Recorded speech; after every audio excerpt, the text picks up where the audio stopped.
Bon.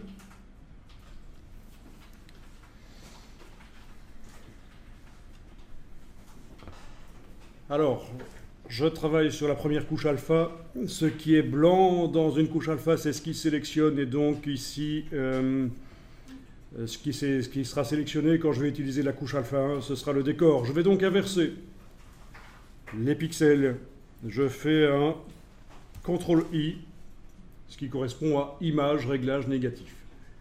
Donc je n'utilise pas ici le système de sélection intervertir qui fonctionne une fois qu'on a rappelé la sélection sur l'image. Là, je n'ai aucune sélection sur l'image et je fais un CTRL-I, Command-I, ce qui correspond donc à image, réglage négatif.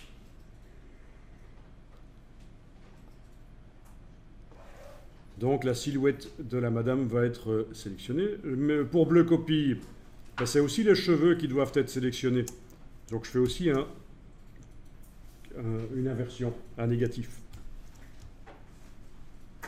Parce que c'est plus facile à comprendre en travaillant comme ça, plutôt qu'en essayant de le faire par les combinaisons de sélection avec les touches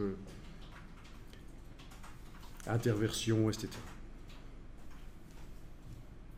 Bon, ben, je vais obtenir une sélection qui est l'addition de la couche alpha 1 et de bleu copie.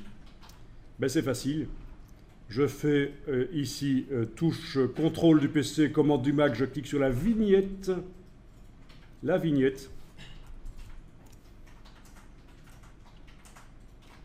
Et sur l'autre, je fais contrôle majuscule ou commande majuscule sur le Mac et je clique sur la vignette.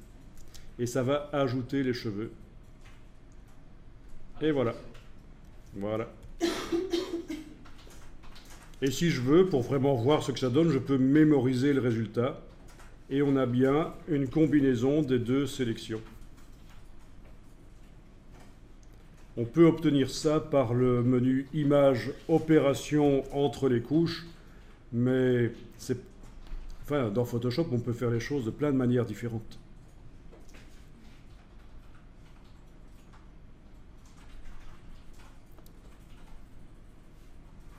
Donc on a bien notre sélection correcte, notre couche alpha. Vous voyez que les cheveux, c'est pas compliqué finalement.